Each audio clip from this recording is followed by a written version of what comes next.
अस्सलामुअलैकुम वरहमतुल्लाहि वबरकातुहू।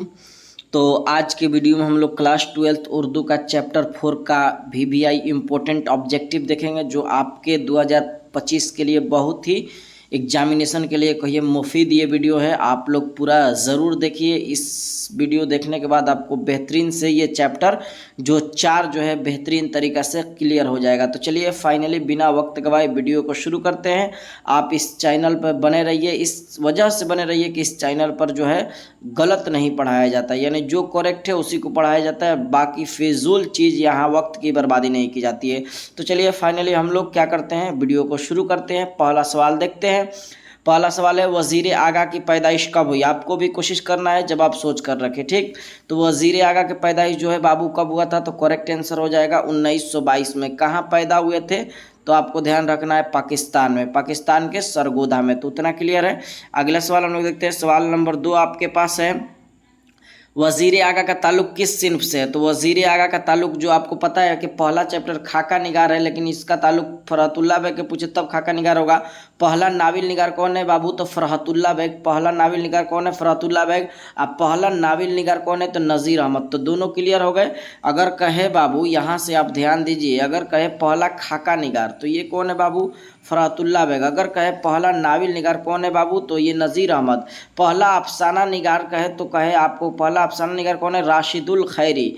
और ये कह रहा है कि वज़ीर आगा का ताल्लुक किस सिन्फ से है? तो बाबू तो इसका आंसर करेक्ट हो जाएगा इंशाइया से। करेक्ट आंसर क्या होगा बाबू? तो करेक्ट आंसर डी हो जाएगा। चलिए आगे की तरफ हम लोग सवाल नंबर 3 को देखते हैं।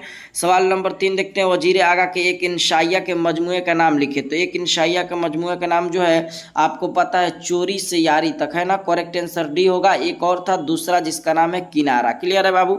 आगे की तरफ हम लोग बढ़ते हैं। सवाल नंबर 4 को देखते हैं, इंशाइया क्या है? इंशाइया क्या है? तो इंशाइया एक मजमून की किस्म है। तो बाबू प्यारे बाबू क्या हो जाएगा?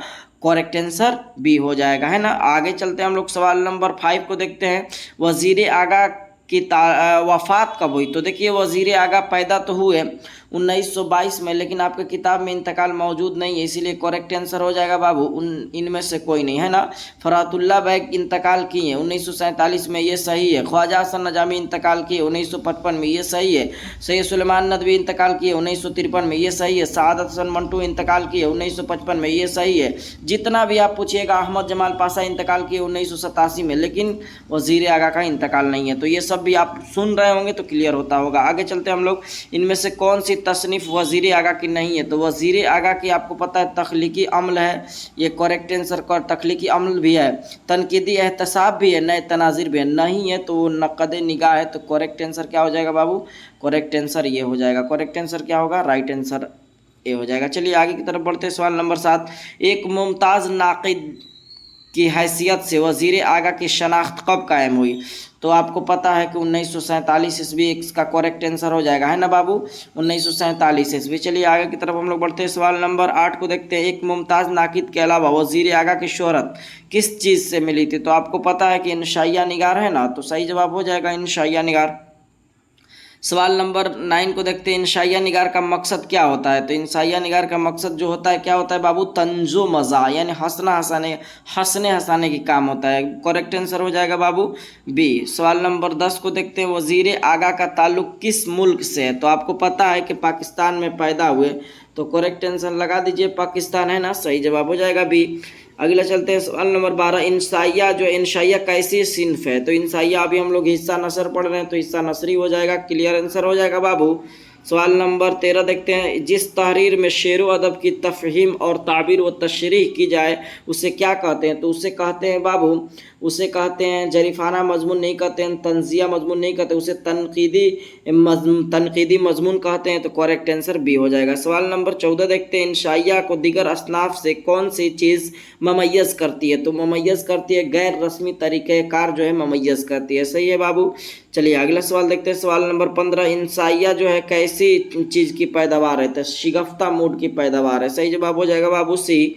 सवाल नंबर 16 को देखते हैं, वज़ीर आगा की पैदाइश कहाँ हुई? तो आप सभी को पता है वज़ीर आगा पैदा हुए पाकिस्तान में। तो ये आसान सा सवाल है, कब पैदा हुए बाबू? 1922 में पैदा हुए, आपको याद होना चाहिए। अहमद जमाल पाशा पूछे कब पैदा हुए? 1929 में, तो आपको ये भी याद रखना है। आगे की तरफ हम लोग बढ़ते हैं। सवाल नंबर 17, वह उर्दू शायरी का मिजाज के मुसन्निफ कौन है? तो उर्दू शायरी के मिजाज के मुसन्निफ जो है आपको पता है कि वज़ीर आगा चल रहा है, तो वज़ीर आगा होगा ना। अहमद जमाल पाशा क्या लिखे हैं बाबू? तो आपको पता है अहमद जमाल पाशा हिजरत लिखे हैं। क्लियर है बाबू। अहमद जमाल पाशा के पैदाइश भी बताएं, 1929 में पैदा हुए, 1987 में इनका इंतकाल हो गया। क्लियर है बाबू। चलिए सवाल नंबर 18 को देखते हैं। इंशाइया एक असनाफी खूबी क्या है? तो इंशाइया के असनाफी खूबी जो है वो क्या है बाबू? तंजु मज़ा है। क्या है? तंजु मज़ा है, तंजु मज़ा। क्लियर हो जाएगा आंसर, तंजु मज़ा है। करेक्ट आंसर बी हो जाएगा। सवाल नंबर 19 को देखते हैं। वज़ीर आगा किसी एक तनकीद के मज़ामिन के मजमूए का नाम बताइए। तो पहला ही आंसर आगे तनकीदी नए तनाजिर माने तनाजिर आप पढ़े थे, ये तीनों तो होगा नहीं। तो करेक्ट आंसर क्या हो जाएगा बाबू? ए हो जाएगा। सवाल नंबर 20 को देखते हैं। इंशाइया निगार के तरीक़ेकार जो अख्तियार करता है खाली जगह को भरिए। तो आपको पता है वो गैर रस्मी तरीक़ेकार को अख्तियार करता है, तो ऑप्शन आपको देख कर लगाना है। सही आंसर सी हो जाएगा। तो ये सवाल नंबर 20 था। तो ये रहा एक छोटी सी वीडियो, आपको कैसा लगा एक बार कमेंट में ज़रूर बताइए, और आपको किस तरह की वीडियो चाहिए भी बता दीजिए। इंशाअल्लाह ताला उस तरह की वीडियो आपको बनाकर दी जाएगी। तो आज के लिए इतना ही, फिर हम लोग मिलेंगे अगली वीडियो में। अस्सलामु अलैकुम व रहमतुल्लाहि व बरकातुहू।